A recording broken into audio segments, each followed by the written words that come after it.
Hello everyone, जैसे कि आपको पता है बहुत जल्दी हमारा सीटेट का एग्ज़ाम होने वाला है। 7 जुलाई को हमारा सीटेट का एग्ज़ाम है।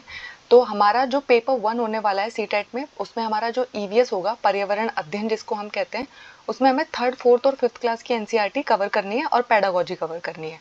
तो थर्ड और फोर्थ क्लास की एनसीईआरटी हम कंप्लीट कर चुके हैं, फिफ्थ क्लास की एनसीईआरटी हमने स्टार्ट की है। आज हमारा लेक्चर 7 है। इससे पहले मैं 6 लेक्चर्स अपलोड कर चुकी हूँ, जिनको आपको प्लेलिस्ट में जाके ज़रूर देखना है। तो आज हम जो चैप्टर पढ़ेंगे उसका नाम है फ्रॉम टेस्टिंग टू डाइजेस्टिंग। ठीक है, यानी कि चखने से लेके पचाने तक। तो हमारे स्टमक का जो टेम्परेचर होता है वो 30 डिग्री सेल्सियस के आसपास होता है। आपको याद होना चाहिए कि आपके स्टमक का जो टेम्परेचर है वो कितना होता है, 30 डिग्री सेल्सियस होता है। 1 मार्क में आपसे पूछ लिया जाएगा। उसके बाद जो हमारे पेट में जो डाइजेस्टिव जूसेस निकलते हैं, जो हमारे खाने को पचाने में हमारी मदद करते हैं, उनका नेचर कैसा होता है, एसिडिक नेचर के होते हैं। ठीक है, आपको पता है ना, 3 तरीके की नेचर हो सकती है। एक होता है एसिडिक, एक होता है बेसिक और एक होता है न्यूट्रल। ठीक है, तो हमारा जो पेट में रस है वो किस प्रकार का है, अम्लीय प्रकृति का होता है। ठीक है, तो हमारे बॉडी में डाइजेशन का प्रोसेस कैसे होता है ये हमें कैसे पता चलेगा। तो एक डॉक्टर थे, डॉक्टर बिमाउंट। ठीक है, उनका एक पेशेंट था मार्टिन। तो उसको है ना पेट में गोली लग गई थी। ठीक है, तो जब वो उसका ट्रीटमेंट कर रहे थे तो उन्होंने देखा कि उसके पूरा डाइजेशन का प्रोसेस है ना डॉक्टर को दिखाई देने लगा, क्योंकि सही से खाल नहीं आई थी बॉडी पे, सही से स्किन दोबारा नहीं आई थी। तो इस तरीके से हमें पता चला कि डाइजेशन का प्रोसेस कैसे कैसे टेक प्लेस करता है। इंडिया में बहुत सारा चावल कहाँ पे उगाया जाता है, उड़ीसा की एक डिस्ट्रिक्ट है जिसको हम क्या बोलते हैं, काला हांडी। ठीक है, तो काला हांडी डिस्ट्रिक्ट में ना बहुत सारा चावल उगता है। ठीक है, यहाँ से चावल है ना दूसरे प्रदेशों में भी भेजा जाता है, लेकिन इस एरिया के लोग है ना बहुत ज्यादा गरीब है। ठीक है, तो आपसे पूछा जाएगा कि बहुत सारा राइस कहाँ पे उगता है, तो आपको पता होना चाहिए काला हांडी डिस्ट्रिक्ट। आपसे ऐसा भी पूछ सकता है कि काला हांडी डिस्ट्रिक्ट कहाँ पर पड़ता है, किस स्टेट में पड़ता है, तो ये भी आपको पता होना चाहिए कि उड़ीसा में पड़ता है। ठीक है, उसके बाद है मैंगोज राउंड द ईयर। तो साल भर जो मैंगोज आते हैं उनके बारे में अब हम पढ़ेंगे। तो अटेरापुरम जो है ये आंध्र प्रदेश में एक जगह का नाम है। आपको है ना इन तीनों बुक्स में, थर्ड फोर्थ फिफ्थ की बुक में ना बहुत सारी जगहों के नाम आए हैं। आपको पता होना चाहिए कि ये जगह कहाँ पे बिलोंग करती है। ठीक है, कौन से स्टेट से बिलोंग करती है। ठीक है, तो आपको पता है जब हम आम का अचार बनाते हैं या कोई भी अचार बनाते हैं, तो उससे पहले ना हम कांच की जो बरनी होती है, बॉटल्स होती है जिसमें हम अपने अचार को स्टोर करने वाले हैं, उसको ना बहुत अच्छे से धूप में सुखाते हैं। ठीक है, कोई भी पानी नहीं होना चाहिए उसमें, क्योंकि आपको पता ना कि अगर उसमें पानी की थोड़ी सी भी बूंद रह जाएगी तो आपके अचार पे क्या लग जाएगी, फफूंद लग जाएगी। ठीक है, तो खराब हो जाता है, पूरा का पूरा अचार खराब हो जाता है। तो फफूंद से बचाने के लिए हम क्या करते हैं, बॉटल्स को हम क्या करते हैं, सन ड्राई करते हैं, यानी कि धूप में बहुत अच्छे से सुखाते हैं। उसके बाद है डिफरेंट डिफरेंट जो फूड आइटम्स होते हैं उनको फ्रेश रखने के लिए हम क्या क्या तरीका अपनाते हैं। तो अगर आपको मिल्क को बहुत ज़्यादा देर तक सही रखना है, जैसे आप कभी बाहर से दूध लाते हो, अगर आप उसको बॉईल करके नहीं रखोगे ना तो बहुत जल्दी खराब हो जाएगा, फट जाता है। ठीक है, तो मिल्क को प्रिजर्व करने का तरीका क्या होता है, लंबे देर तक आपको उसे बॉईल कर लेना चाहिए। अगर आपने पके हुए चावल को बहुत देर तक फ्रेश रखना है तो आपको क्या करना है, आपको एक बाउल में चावल डाल के रख देना है। ठीक है, और उस कंटेनर को है ना पानी के ऊपर तैराना है। ठीक है, तो कंटेनर, जो पानी का कंटेनर होगा नीचे, उसकी वजह से वो बहुत ज़्यादा देर तक फ्रेश रह पाएंगे। हरा धनिया का आप क्या करते हैं, अगर आप हरा धनिया मार्केट से लेकर आए और गर्मियों में तो वो एक ही दिन में सूख जाएगा, तो आपको क्या करना है, एक गीला कपड़ा लेना है, उसके अंदर लपेट के आपको अपने हरे धनिया को रखना है, तो बहुत ज़्यादा देर तक वो फ्रेश रहेगा। और प्याज और लहसुन जो होते हैं उनको आप है ना जब लाते हो तो पन्नी में से निकाल के आप बाहर ऐसे ओपन ड्राई एयर में रखेंगे ना, तो वो ज़्यादा देर तक अच्छा रहेगा।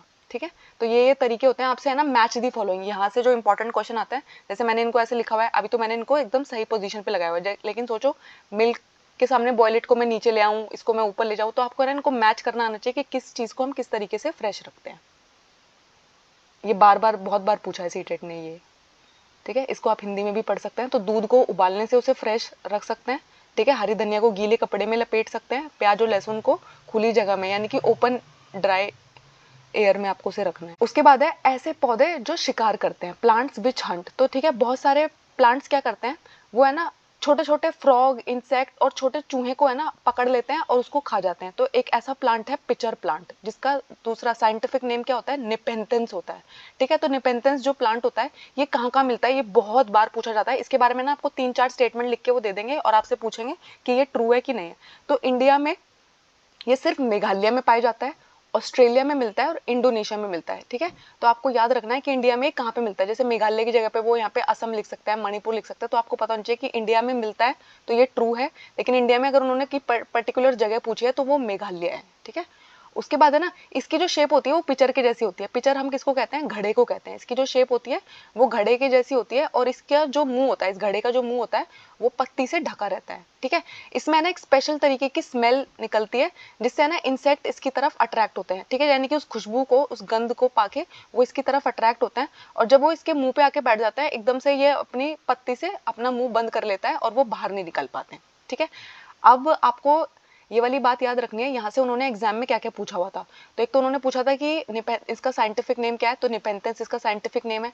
ये कहाँ कहाँ मिलता है? ऑस्ट्रेलिया, इंडोनेशिया और मेघालय। और एक क्वेश्चन जो उन्होंने पिछले साल पूछा हुआ था, उन्होंने ना यहाँ पे स्पेशल स्मेल लिखा हुआ है ना, कि स्पेशल स्मेल, उन्होंने वहाँ पे लिखा हुआ था स्पेशल साउंड, यानी कि ये एक तरीके की आवाजें निकालता है जिसकी वजह से इंसेक्ट इसकी तरफ अट्रैक्ट हो जाते हैं। तो आपको पता होना चाहिए कि ये कोई आवाज नहीं निकालता है, खुशबू छोड़ता है जिसकी वजह से वो इसकी तरफ अट्रैक्ट हो जाते हैं, ठीक है। इसको आप हिंदी में भी पढ़ सकते हैं। तो मेंढक कीड़े और छोटे छोटे चूहों को भी फंसाकर ये खा जाता है। उसके बाद आपने कभी ये सोचा है कि ऐसा क्यों करता है? जब इसकी पत्तियां हरी है, देखो यहाँ पे मैंने इसका पिक्चर भी लगाया, किस तरीके का दिखता है, घड़े की शेप जैसा दिख रहा है ना, और ऊपर से ये जो पत्ती होती है ये एकदम से बंद हो जाती है और प्लांट जो है इसके अंदर वो फंसे रह जाते हैं, एनिमल्स। तो क्या होता है, जब ये फोटोसिंथेसिस कर सकता है, यानी कि अपना खाना खुद बना सकता है, तो ये इस तरीके की एनिमल्स को क्यों पकड़ता है, ठीक है। तो ये है ना एक ऐसी मिट्टी में उगता है जहाँ पे है ना नाइट्रोजन की बहुत कमी होती है, यानी कि जो ये मिट्टी है इसमें नाइट्रोजन की बहुत कमी है। तो अपने अंदर है ना नाइट्रोजन की कमी को पूरा करने के लिए ये क्या करता है, बहुत सारे छोटे छोटे इंसेक्ट्स को खाता है और उनसे ये अपने नाइट्रोजन कंटेंट को पूरा करता है, ठीक है। इसलिए ये खाता है। आपसे ऐसा पूछ सकता है कि क्या ये फोटोसिंथेसिस कर सकता है, क्या इसके अंदर क्लोरोफिल प्रेजेंट होती है? तो आपको पता होना चाहिए कि इसके अंदर है ना क्लोरोफिल प्रेजेंट होती है, ये फोटोसिंथेसिस भी कर सकता है। लेकिन ये क्यों खाता है इन इंसेक्ट्स को? क्योंकि इसको अपने अंदर जो सॉइल के अंदर नाइट्रोजन की डेफिशिएंसी है उसको कंप्लीट करना है। जो भी चीज़ आपके खाने में अवेलेबल नहीं होती आप उसको खाने की कोशिश करोगे ना, वरना आपके अंदर ही कोई कमी आ जाएगी। तो इसलिए ये ऐसा करता है। आज हमारा लेक्चर 7 का पार्ट 1 था। Thank you so much. I hope आपको इसमें कोई डाउट नहीं है। अगर कोई डाउट है तो मुझे कमेंट्स में बताइएगा। इससे पहले मैंने ईवीएस के जितने भी लेक्चर्स को अपलोड किया है उन सबको आप ज़रूर देखिएगा। और अब आपको अपनी प्रिपरेशन बहुत फास्ट कर देनी चाहिए, क्योंकि हमारे पास अब अराउंड 1.5 महीने का ही टाइम बचा है।